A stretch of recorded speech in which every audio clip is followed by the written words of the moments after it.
his feet. It is caught by Tyree.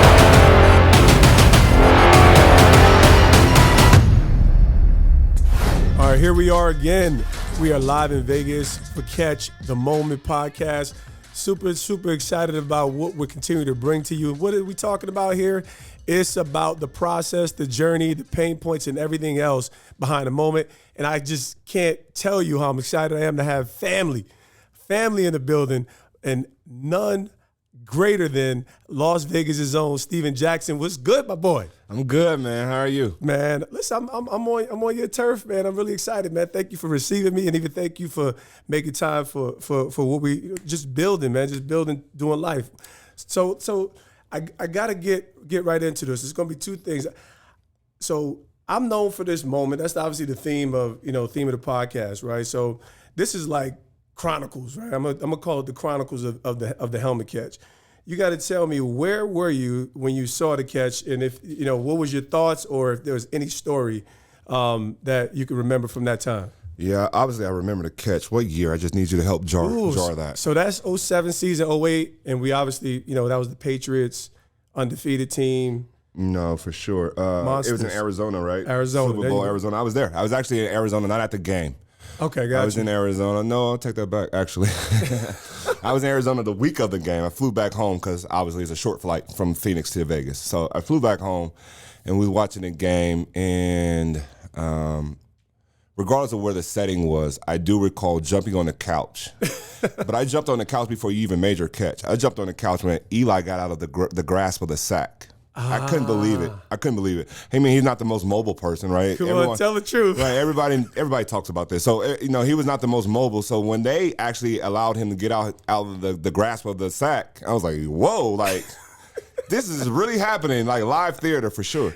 And then when the ball went in the air, it wasn't the prettiest spiral. No. It was a duck. So when the ball was hanging in the air, I can only imagine what your mind was thinking, how big your eyes probably got big as a silver dollar. Yeah. But as the ball was flailing in the air, it's getting ready to come down, and you, it's like angels in the outfield. But you already know. You went and got the ball, and you managed to come down with it, hand, helmet, and everything else in between, and secured the catch. And it was one of those moments when jumping on the couch, it was like, yo, like this just happened. They finna beat them. The undefeated season for what? Kind of thing. And it was one of those things that I knew it was that moment that it was going to define not only your career, but it was going to define a lot of the New York Giants franchise going forward. Man, that grittiness, right? Like don't give up mentality that you guys are known for. Yeah, the resilience. I appreciate you sharing that. It's always cool because, when people know you for a moment, of course, there's this idea that there's so much more to it, and that's really what we want to get into. But I found that everybody's moment, and I'm sure when a fan approaches you, a friend approaches you, there's something that you've accomplished that means something more to them than you could have imagined, right? So that's the premise there. So let me flip it now. I mean, you got one of the most iconic careers, one of the best running backs to play the game. I believe it's 18th on the rushing list as it stands today. 18th, yeah. Bro, that's really crazy. Like, people sometimes don't weigh it, and I know when you're one of the best and you don't, you probably feel like or know that, like, man, I know that dude, I could have got this, I could have got that. So what would you say was the defining moment or, experience, achievement in your career?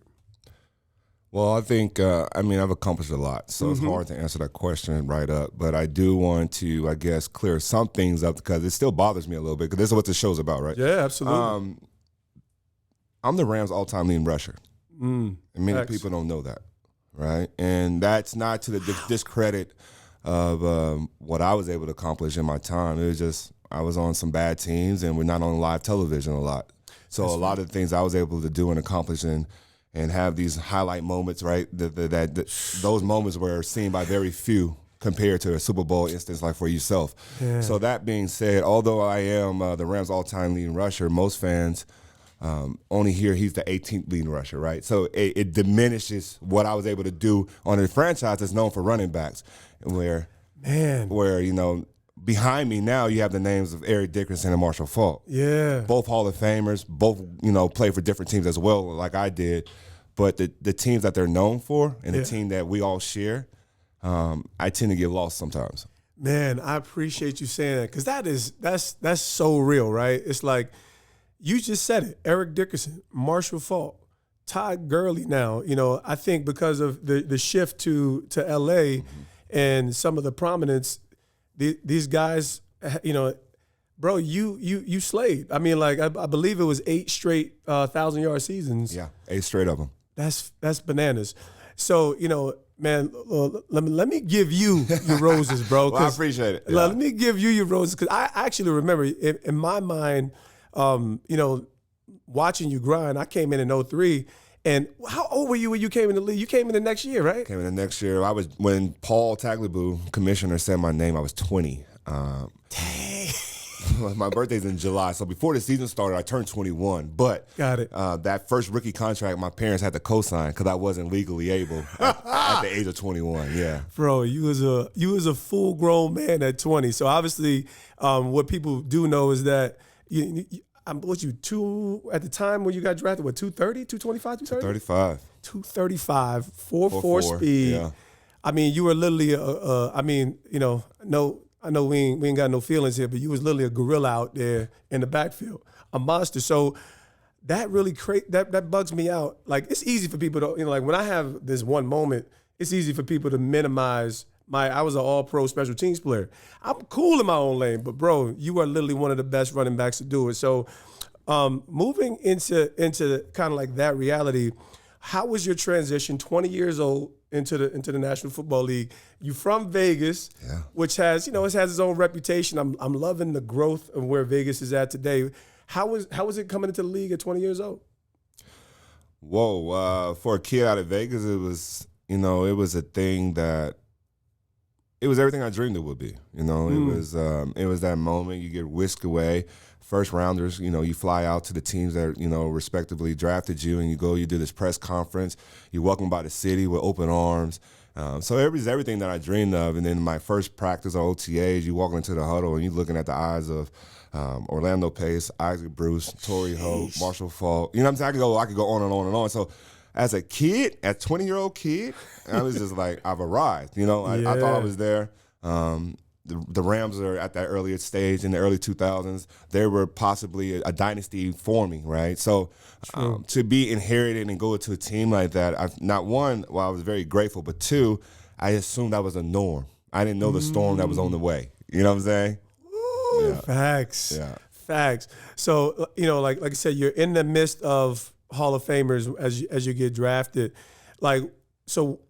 In light of that, and obviously you have a historic career at Oregon State, what formulated the pedigree, right? I'm always interested in like mindset, right? And I think all of us tonight's draft night, you have to have, most people don't understand the physical attributes are amazing and dynamic, and we could look at combine and like go crazy. But what about your mentality? What about your upbringing? What shaped you to be that guy who could arrive on that stage and be prepared for it? It's therapy. It's not an interview. That's what we're looking for, family. We here. So I would say to answer that question, the mentality. How did that form? I'm a son of a Marine, and my mom's a minister. Damn. So I don't know what quit is, and I don't know what giving up hope is. I don't know. I don't even know what those are. Being somebody that's from Las Vegas, a desert, I also take great pride in. It doesn't take much to survive. I just need a few essentials. So if you give me a pair of cleats, a field, I'm going to make it do what it do, right? So that mentality that I was born and raised with is something that was formed by my family, but two, my surrounding, nobody's coming to save you in the desert. If you don't have shade and some water, you in trouble, right? So being able to work out in the dead heat of summer was something that I took pride in. Probably not the smartest thing, but I took pride in being able to withstand a 110-degree workout.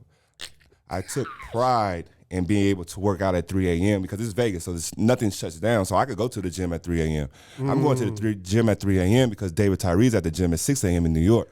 So David Tyree don't even know I'm up working with him, So that mentality of just don't let up, don't give up, don't lose faith was instilled in me since I was a young man. Brandon, I'm loving this because this is some of which is missing, right? And we're in a, I call it we're in a factory, right? We're pushing out product even as it relates to, and I'm not upset with it, right? It's an amazing game how the process evolves with athletes, but that all these, I guess you could say accessories or opportunities weren't ready and available. You had to go create things. You had to go, I had to go find a hill to run in. It wasn't like, this 10,000 fitness facilities all over the place. So that's kind of what you're talking about, this guerrilla mentality where I'm out working my man. I'm working when this guy's not working. So, man, I'm absolutely loving that. So tell me about, what was the difficult, what did you find to be difficult as you were transitioning and just kind of navigating your way into the league with those expectations, with your mindset, right? Because you have lofty expectations for yourself. What was the difficulty? Being humble enough to wait on the blessing. I think when you're these young men, let's just talk about this young man tonight. These young men about to get drafted, most of them will not have a long career. That's a fact. That is a fact. But you walk in with expectancy that you are. Mm-hmm.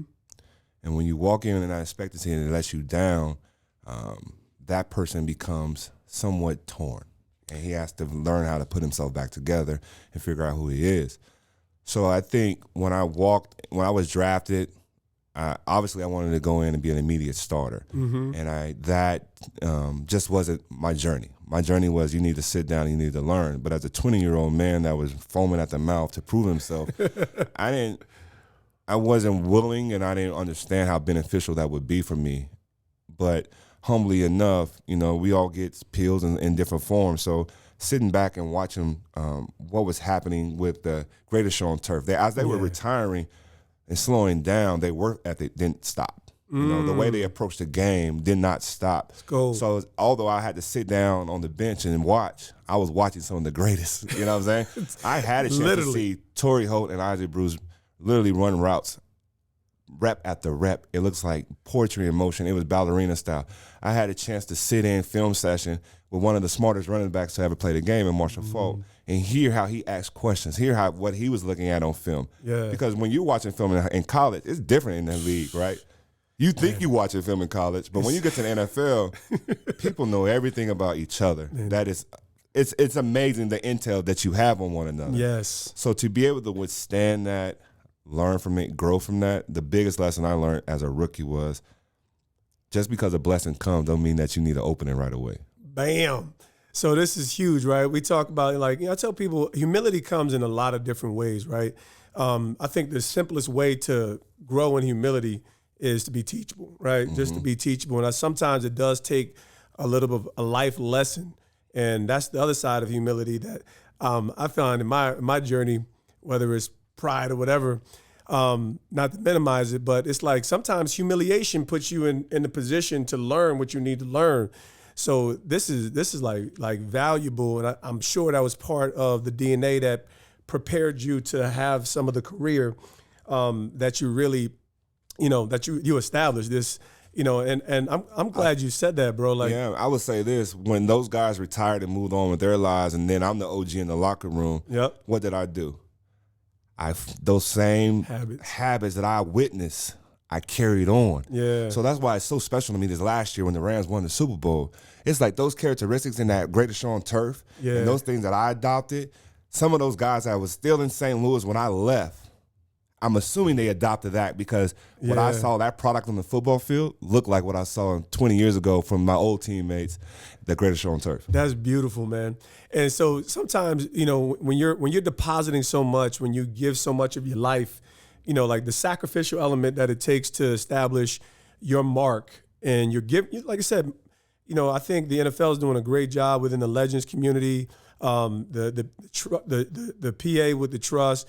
And what we're finding is the emotional connection that so many of us have invested to not just our teams is like the value proposition, man. Can you talk about, I felt that, and I have the same experiences with some of my experience with the Giants. Just the value that you delivered, is it appreciated?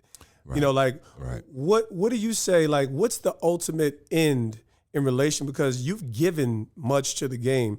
I can make the assumption, and I'm gonna give you the space to talk about even what you've done off the field to, in your own community right here in Las Vegas and beyond, in the St. Louis. But like, what's the ultimate reward that you're expecting to reap as you continue to progress? You got these questions, huh? we hitting the heartbeat, baby. I would say what touches my heart the most when I hear fans relating me, watching me growing up, inspire them. There's a number of kids in the Midwest that all they saw was St. Louis Rams and Steven Jackson for 9 years, right? Wow. So there's some kids that literally made it from grade school to high school and only know their running back to be me. And from that, and to see the effort and the commitment that I gave to that team and that city, it's one that I'm often reminded that say, hey, there's some dark days that I've had personally. And I was like, yo, Steven, bop. And those are the moments that I know the work that I put in was not in vain. That's huge. Yeah. 9 years, literally putting a franchise on your back in a small market. And it probably was overlooked in relation to so many of the other franchises that have had either more success or more market value. So, man, crazy. Like, let me spin it back a little bit. You just talked about, your family dynamic growing up. What was some of that like? You said, you got military and you got gospel, you got kingdom. Right. So, I'm a kingdom man. I love God. We ain't gonna shy away from. What were some of the challenges and struggles growing up in that environment? Because that could be like a culture clash in of itself when you're talking about a spiritual dynamic and a heavy discipline dynamic. How do you felt like that worked out for you? I think it was more stressful on my mom than me. Because, Pop said, as soon as I put that helmet on, he's like, you got a job to do. I don't care what nobody else say. You got a job to do. So the mentality was bought in from a long time from my dad. So my mom was more stressed about the violence and the manner of the sport than anything. But you putting that oil on your shoes. Yeah. I think, but you're right. It's a clash of cultures. It's a clash of beliefs at some point. But I do believe that I don't know how to say it without sounding like. Oh, listen, man, go for it. I think there's a point that all religious people have to be able to stand on something that they believe in. Oh, absolutely. And if you don't stand on something that you believe in or the belief that you say you have, then I don't know if you really truly believe what you say. So I do think there's a point at the line that you got to draw your sword. Now, there you go. Who you cut and how you cut them is up to you. Yeah. But I know how to use that sword and also know how to use that sword of the word. So excellent. If I need to go there, I could go there. But if not, I could be a man in peace and calm the room down as well. Absolutely.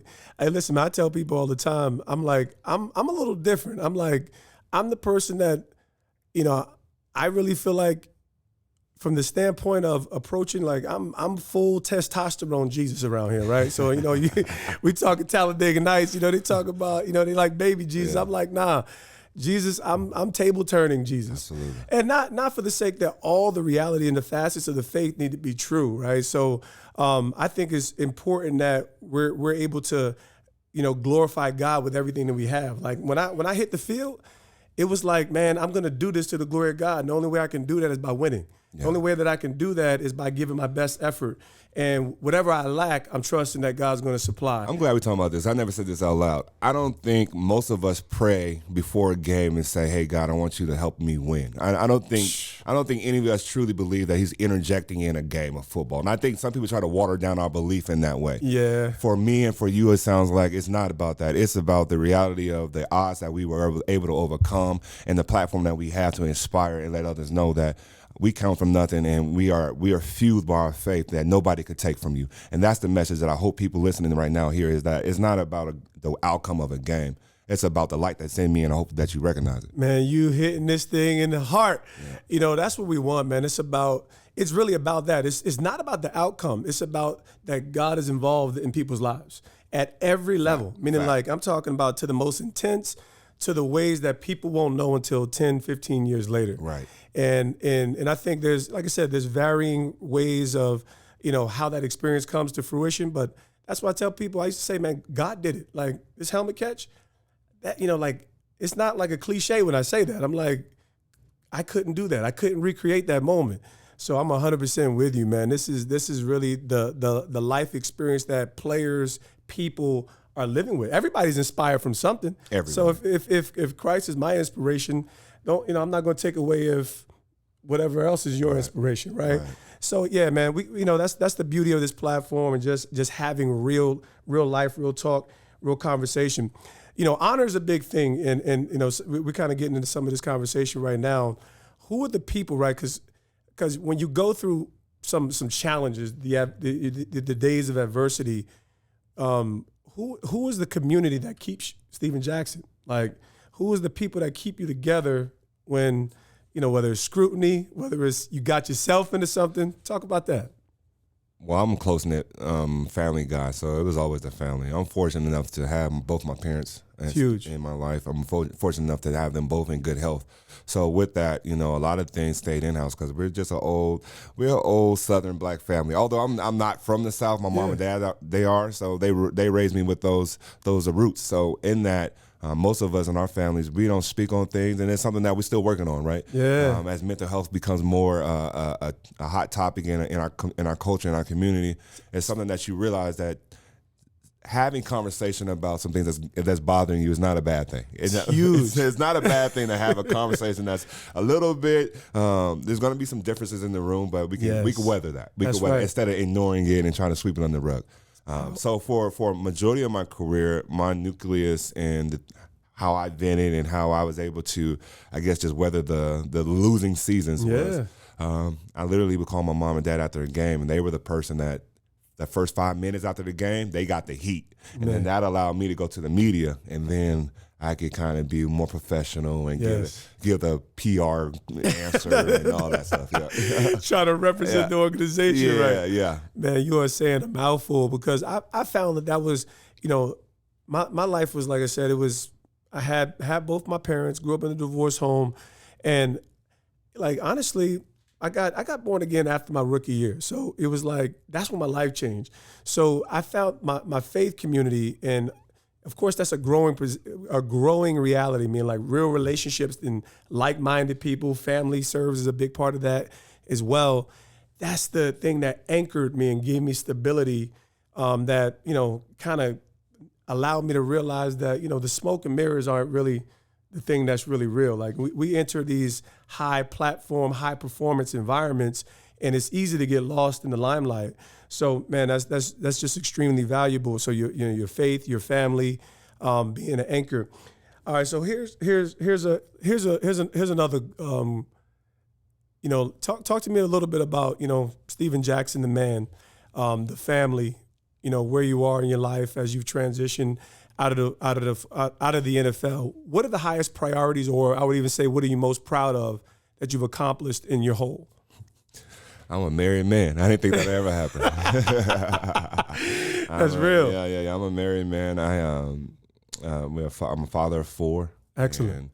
And, the way I took pride in representing anything I did with the football, I have that same pride and more in my family, the things that my kids are able to accomplish for themselves. And even my wife, I mean, she's an entrepreneur, and when I met her, she had her own business. So being able to split carries with some stranger and being able to split carries with my wife, if I could do that for a team, I definitely could do for that for my family. So love it. We split carries, we split time, and we celebrate our wins together.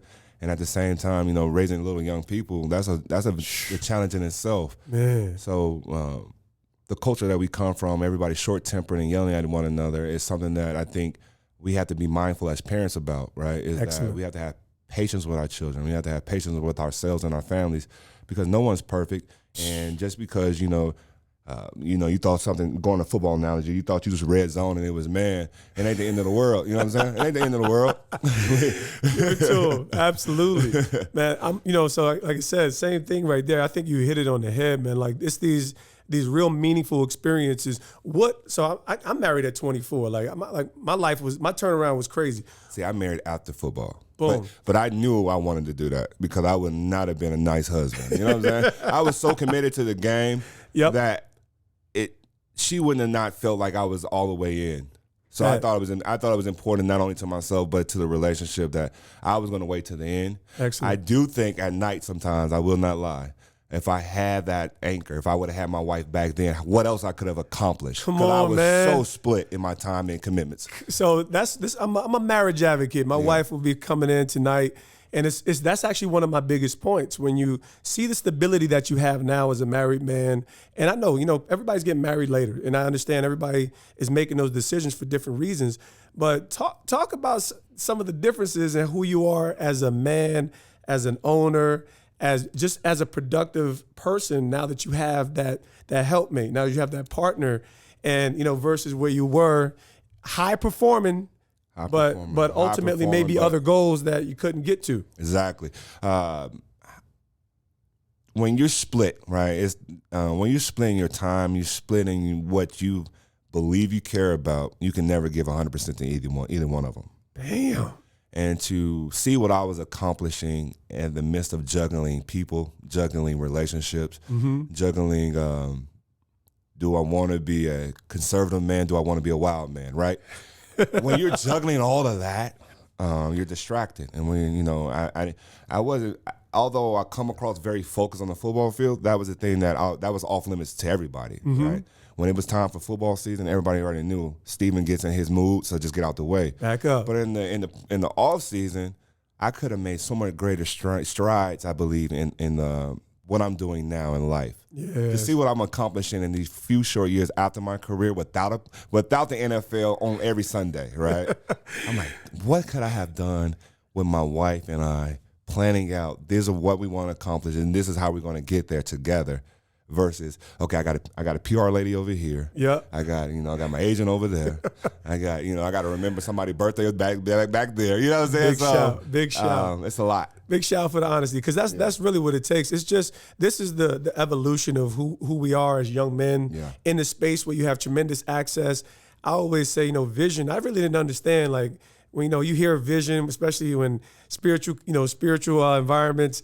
I really didn't fully understand what that meant, like what I really want my life to look like. Oh, I'm a big believer in that.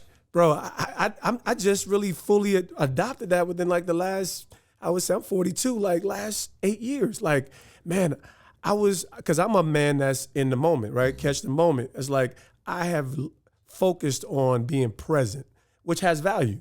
But if you don't have vision, then you can't calculate, right? Or I would say prepare and lay that route for where you want to be long term, where you want your children to be, what you want them to have.